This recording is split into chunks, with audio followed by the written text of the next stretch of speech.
मैं doctor R के पुरोहित, आपका स्वागत है। आज अमेरिकन कार्यपालिका के अंतर्गत दो और छोटी संस्थाएं हैं, उन पर चर्चा होगी। उसमें से पहला है उपराष्ट्रपति। दुनिया के सभी देशों में यह व्यवस्था की जाती है कि देश में किसी भी संस्था में मुखिया का पद कभी भी रिक्त नहीं होना चाहिए, और यदि मुखिया का पद रिक्त हो जाता है तो तत्काल उसका उत्तराधिकारी उस पद को ग्रहण कर लेता है। यह माना जाता है कि मुखिया का पद कभी भी रिक्त नहीं होता। आपको शायद जानकारी हो या ना हो, जब श्रीमती गांधी की हत्या या हत्यारों ने जब श्रीमती इंदिरा गांधी पर गोलियां चलाई, यह घटना थी 9:20 की। लगभग 25-30 गोलियां श्रीमती गांधी के पर दागी गई थी। स्वाभाविक है उनकी मृत्यु उसी समय हो गई थी और अस्पताल ले जाने के पहले उनकी मृत्यु हो चुकी थी। लेकिन श्रीमती गांधी की मृत्यु का समाचार प्रसारित तब किया गया जब राजीव गांधी ने प्रधानमंत्री के पद की शपथ ले ली। यह माना जाता है कि मुखिया का पद कभी भी रिक्त नहीं होता। और ऐसा सुनने में आता है कि जब जॉन एफ कैनेडी की हत्या हुई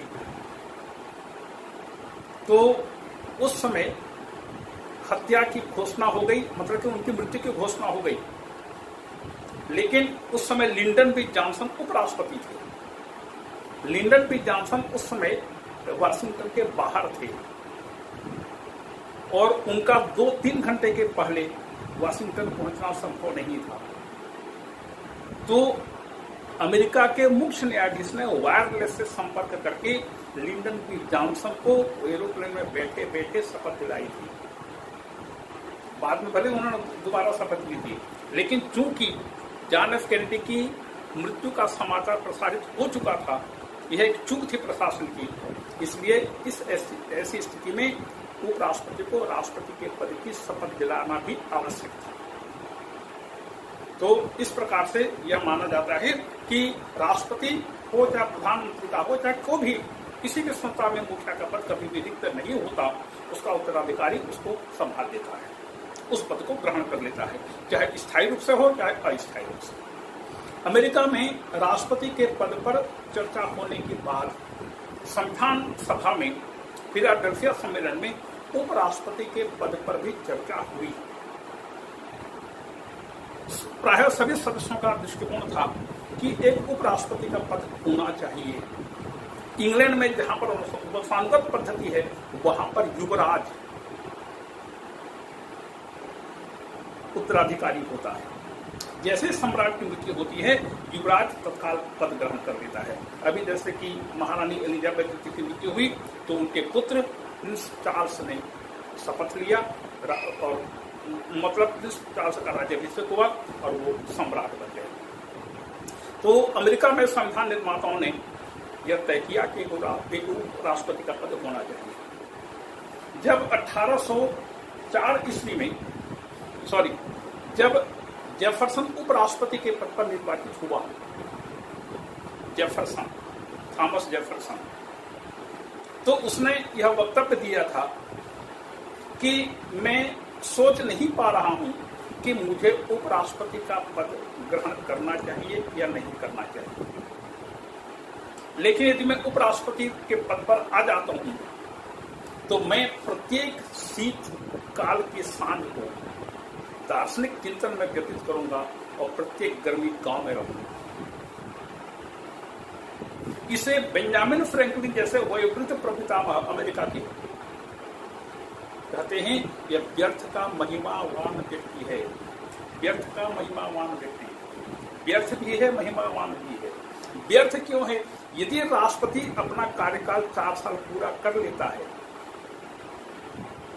तो फिर उपराष्ट्रपति के पद की कोई उपयोगिता नहीं। लेकिन महिमावान व्यक्ति तब बन जाता है जब राष्ट्रपति का पद रिक्त हो जाए, या तो त्याग पत्र दे दे या मृत्यु हो जाए या उसको महाभियोग से पद से हटा दिया जाए, राष्ट्रपति का पद रिक्त होता है और तब उपराष्ट्रपति शेष कार्यकाल के लिए राष्ट्रपति बन जाता है। देखिए निर्वाचन के संदर्भ में मूल संविधान में व्यवस्था की गई थी कि दो व्यक्तियों के बीच मतदान होगा, दो व्यक्तियों के लिए मतदान होगा, एक राष्ट्रपति दूसरा उपराष्ट्रपति। जिस उम्मीदवार को सबसे ज्यादा वोट मिलेंगे वह राष्ट्रपति होगा और दूसरे नंबर पर जिसका वोट होगा वह उपराष्ट्रपति होगा।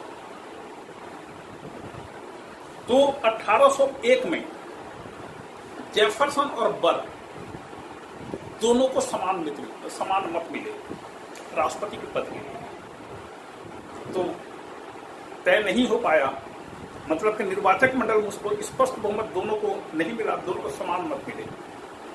तो परेशानी हुई कि आखिर राष्ट्रपति किसको बनाए, उपराष्ट्रपति किसको बनाए। लगभग 12-13 बार प्रतिनिधि सभा में मतदान हुआ और 13वीं बार यह तय हुआ, जेफरसन को एक वोट ज्यादा मिला, इसलिए जेफरसन राष्ट्रपति बन गया और बर्र उपराष्ट्रपति बना। तब संविधान में संशोधन किया गया, 12वां संशोधन 1804 में, और यह तय किया गया कि राष्ट्रपति और उपराष्ट्रपति के लिए अलग अलग मतदान होगा।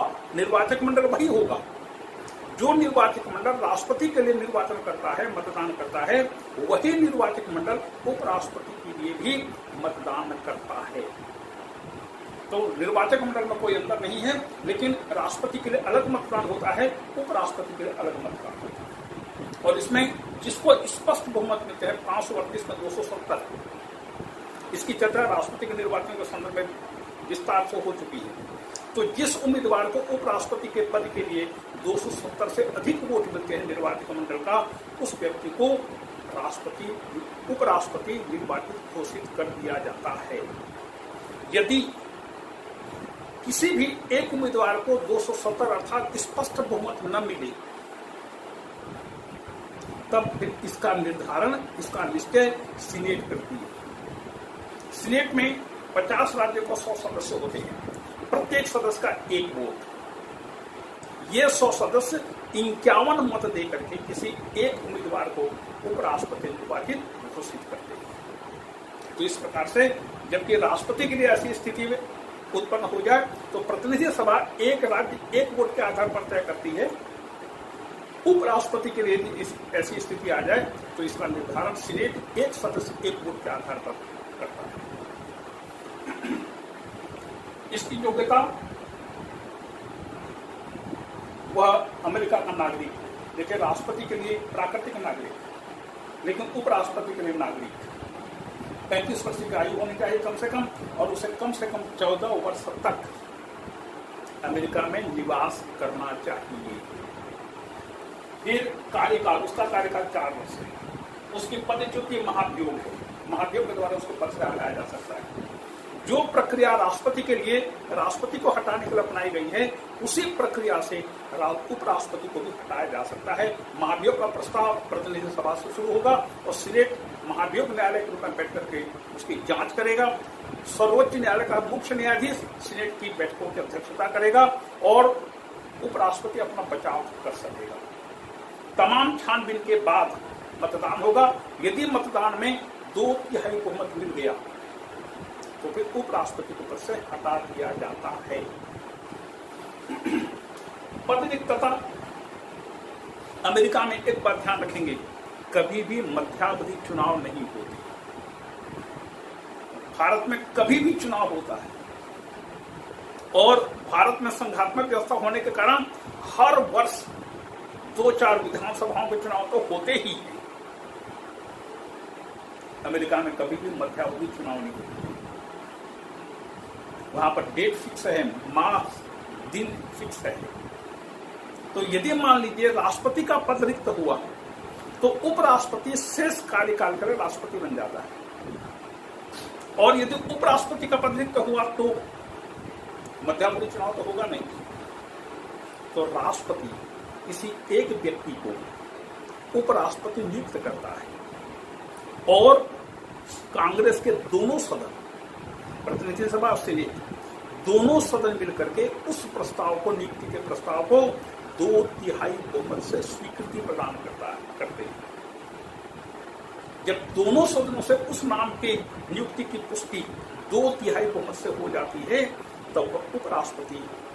तब वह व्यक्ति उपराष्ट्रपति के पद की शपथ लेता है। अभी तक एक रिकॉर्ड बना है अमेरिका में। रिचर्ड निक्सन के विरुद्ध वाटरगेट कांड के कारण कार्रवाई हो रही थी। इसके पहले निक्सन के समय जो उपराष्ट्रपति था स्पिरो एंग्यू, उसके विरुद्ध इनकम टैक्स डिपार्टमेंट ने छापा मारा और स्पिरो एंग्यू को इस्तीफा देना पड़ा। उपराष्ट्रपति का पद रिक्त हो गया। तो निक्सन ने जेराल्ड फोर्ड को कांग्रेस के दोनों सदनों की 2/3 बहुमत की स्वीकृति से उपराष्ट्रपति नियुक्त किया। जेराल्ड फोर्ड उपराष्ट्रपति बन गए। इस बीच जब निक्सन के विरुद्ध वाटरगेट कांड शुरू हुआ, इधर महाभियोग की प्रक्रिया प्रतिनिधि सदन में शुरू हो गई, तो निक्सन ने त्यागपत्र दे दिया। जब निक्सन ने त्यागपत्र दे दिया तो वही मनोनीत जेराल्ड फोर्ड उपराष्ट्रपति ने राष्ट्रपति का पद ग्रहण कर लिया। अभी तक 1789 में जो संविधान बना है, आज 2022 तक की अवधि में 233 वर्षों की अवधि में केवल यही एक रिकॉर्ड है जब एक मनोनीत व्यक्ति अमेरिका में राष्ट्रपति बना। 2 वर्षों के लिए बना, लेकिन बना तो ये रिकॉर्ड है कि एक मनोनीत व्यक्ति भी अमेरिका में राष्ट्रपति बन सकता है। जब दिल्ली के भाग से छींका टूटा तो क्या करना। अब देखिए कार्य, अब मान लीजिए राष्ट्रपति के पद पर बैठा व्यक्ति सक्षम है और अच्छी तरह से काम कर रहा है, तो उपराष्ट्रपति के पद की कोई उपयोगिता नहीं। क्या करेगा वो कुछ नहीं करता। लेकिन मान लीजिए राष्ट्रपति का पद रिक्त हो गया, तो यही बेकार बैठा रहने वाला व्यक्ति राष्ट्रपति बनकर के देश का संचालन करता है। पूरी शक्तियां उसके हाथ में आ जाती है। 1841 में हैरिसन नाम के राष्ट्रपति थे, उनकी मृत्यु हो गई और जॉन टायलर ने पद ग्रहण किया। और जॉन टायलर ने एक अच्छी परंपरा ये डाली कि उसने अपने आप को एक्टिंग प्रेसिडेंट, कार्यकारी राष्ट्रपति कहलाने के बजाय राष्ट्रपति कहलाना शुरू किया। अपने आप को राष्ट्रपति कहने लगा और इस प्रकार से आगे चल करके परंपरा बनी, क्योंकि मूल संविधान में ऐसी कोई व्यवस्था नहीं थी। तो एक परंपरा से यह पद शुरू हुआ और यह स्वीकार किया गया सबके द्वारा कि यदि राष्ट्रपति की मृत्यु उसके कार्यकाल में हो जाती है तो उपराष्ट्रपति शेष कार्यकाल के लिए राष्ट्रपति बन जाएगा और फुल फ्लेश्ड पूर्णकालिक राष्ट्रपति बनता है। भारत में क्या प्रावधान है, यदि राष्ट्रपति का पद रिक्त हो गया तो उपराष्ट्रपति कार्यकारी राष्ट्रपति के रूप में काम करता है और 6 महीने के अंदर नए राष्ट्रपति का चुनाव होता है। अमेरिका में ऐसा नहीं है, मध्यावधि चुनाव नहीं होते। तो उपराष्ट्रपति शेष कार्यकाल कर राष्ट्रपति बन जाता है और जब राष्ट्रपति बन जाता है तो राष्ट्रपति के रूप में काम करता है। दूसरा है उसका काम सीनेट का पदेन सभापति होना। पदेन शब्द है, पदेन का अर्थ क्या है?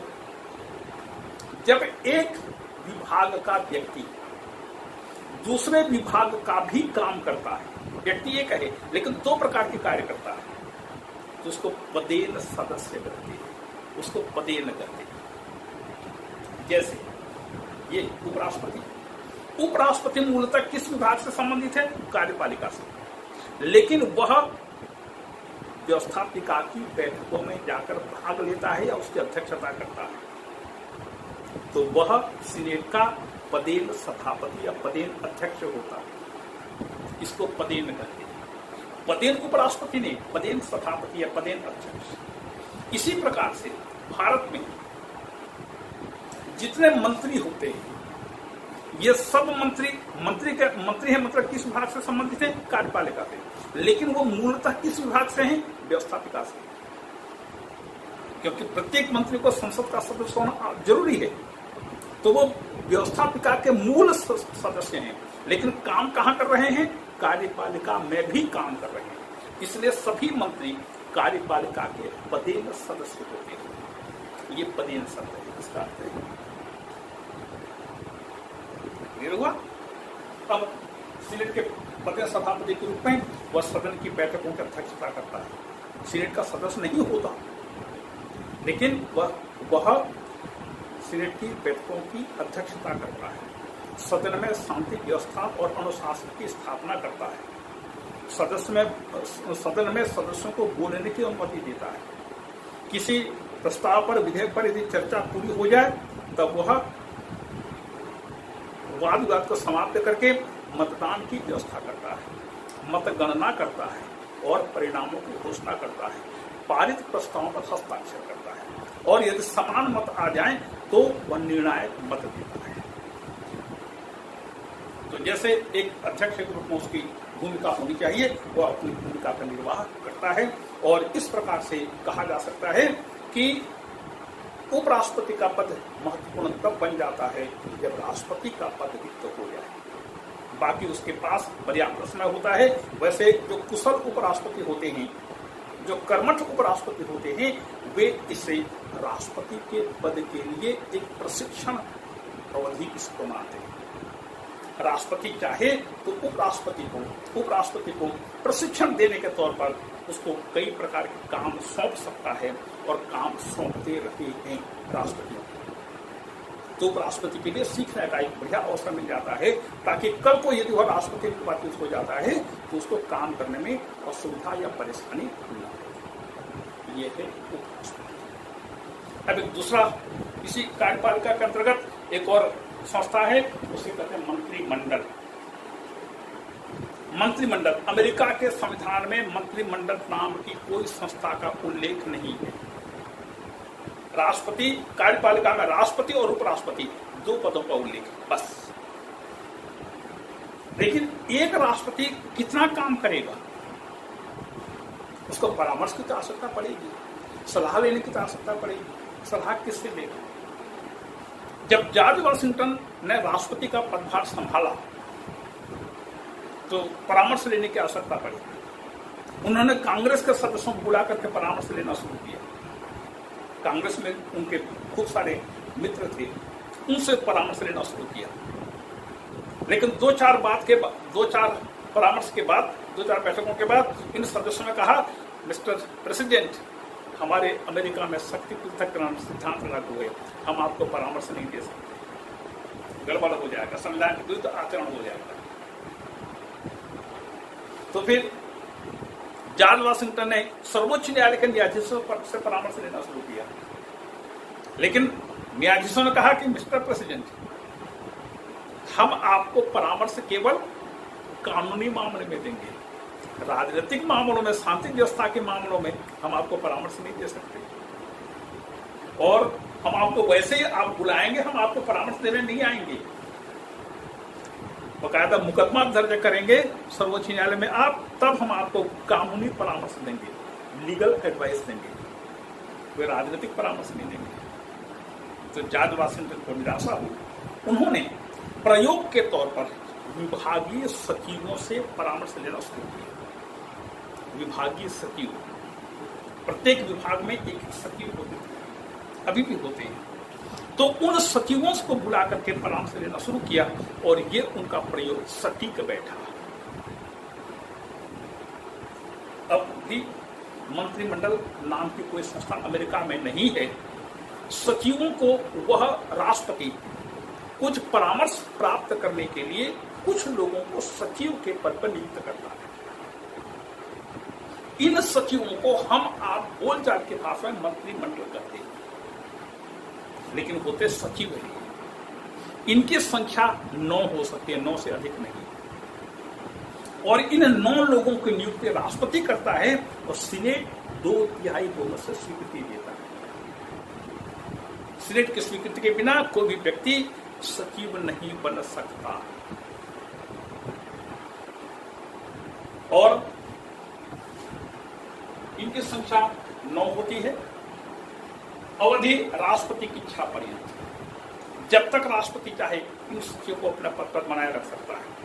9 लोगों को 9 एक विभाग करके सौंप देता है और उनको ये सचिव एक विभागीय प्रमुख होकर के राष्ट्रपति को उसके विभागीय कार्यों में सहायता प्रदान करते हैं।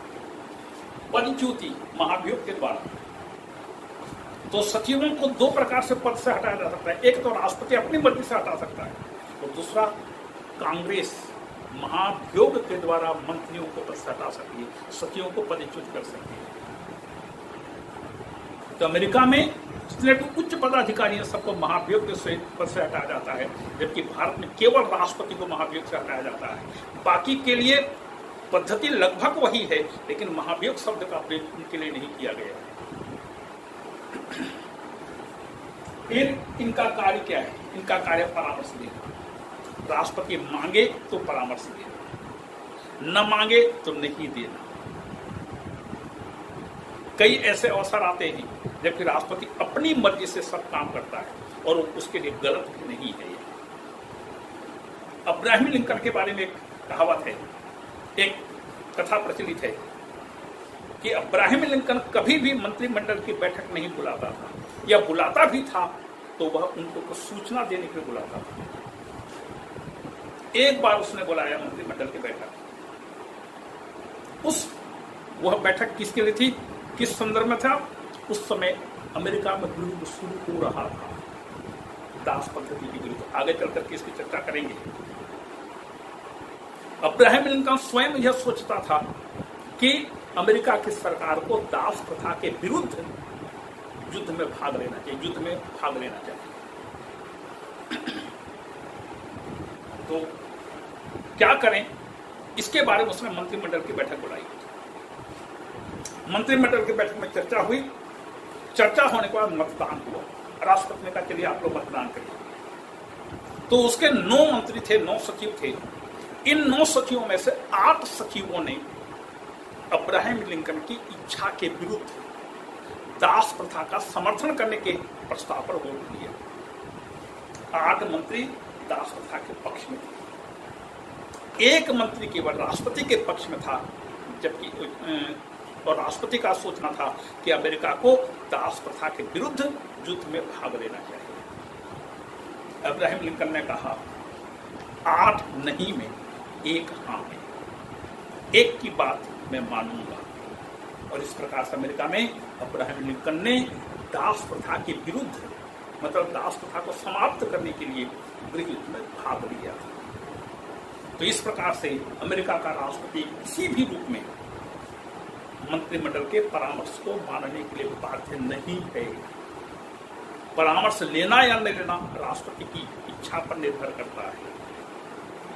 इसलिए लास्की कहता है, बहुत मजे की बात कहता है लास्की, राष्ट्रपति के सामने मंत्रिमंडल की आवाज फुसफुसाहट मात्र है जो सुनी भी जा सकती है और नहीं भी। और सीधी सी बात है कि मंत्रिमंडल की स्थिति राष्ट्रपति के सामने वैसा ही है जैसे मालिक और नौकर के बीच होती है। राष्ट्रपति की एक छोटी सी इच्छा किसी भी व्यक्ति को मंत्री के पद से हटा सकती है। तो यह मंत्रिमंडल वैसा ही बनता है जैसा राष्ट्रपति उसको बनाना चाहता है। मंत्रिमंडल का कोई भी सदस्य राष्ट्रपति के ऊपर कभी नहीं हो सकता। राष्ट्रपति सर्वेसर्वा होता है। और दूसरी चीज है कि ये विभागीय प्रमुख के रूप में काम करते हैं। एक को गृह विभाग दे दिया, दूसरे को रक्षा विभाग दे दिया, तीसरे को वित्त विभाग दे दिया, तीसरे को विदेश विभाग दे दिया। इस प्रकार से 9 भागों में उसने प्रशासन का विभाजन किया है और 9 भागों में एक एक विभाग, एक एक सचिव काम करते हैं, राष्ट्रपति की इच्छा के अनुसार काम करते हैं। ये है राष्ट्रपति और मंत्रिमंडल की स्थिति। अब देखिए कांग्रेस और मंत्रिमंडल के बारे में थोड़ा सा, इन सचिवों का कांग्रेस के साथ संबंध क्या है। कोई भी सचिव कांग्रेस या किसी भी सदन का सदस्य नहीं हो सकता। यदि है और सचिव के पद पर नियुक्त हो गया तो उसको त्याग पत्र देना पड़ेगा कांग्रेस की सदस्यता से। दूसरा है, जब कांग्रेस का सदस्य नहीं है तो किसी भी सदन की बैठक में भाग नहीं लेते।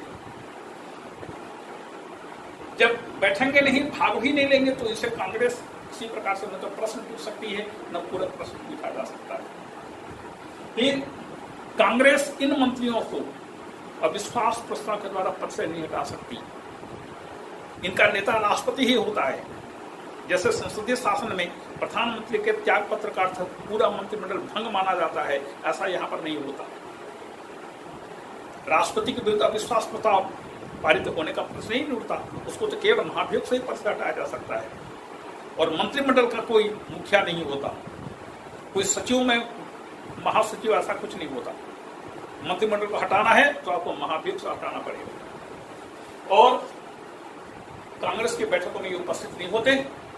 और यदि आवश्यकता पड़े तो यदि कांग्रेस कोई जांच समिति बनाती है या सीनेट अपनी जांच समिति बनाती है, तो जांच समिति के सामने इनको प्रस्तुत होकर के आवश्यक जानकारी देनी होती है। यदि कोई जांच समिति बनी तो सचिव को बुलाया जा सकता है, उनसे गवाही ली जा सकती है। या कोई समिति ऐसी बनी जो किसी विधेयक पर विचार कर रही है, तो वह समिति भी मंत्रियों से अनुरोध कर सकती है कि इसके बारे में आप हमको आवश्यक जानकारी दीजिए, क्योंकि प्रशासन के अंतर्गत है, शासन के अंतर्गत कार्यपालिका में है, इसलिए उनको पूरी जानकारी होती है। तो कोई समिति, कांग्रेस की कोई समिति इन सचिवों से आवश्यक जानकारी प्राप्त कर सकती है। तो ये है अमेरिका में मंत्रिमंडल की स्थिति। अमेरिकन मंत्रिमंडल की तुलना दुनिया के किसी भी देश की संसदीय मंत्रिमंडल से नहीं की जा सकती। ये है अमेरिका में कार्यपालिका का व्याख्यान यहाँ पर समाप्त होता है। अगले व्याख्यान में हम कांग्रेस की खबर लेंगे। तब तक के लिए आप सभी को धन्यवाद।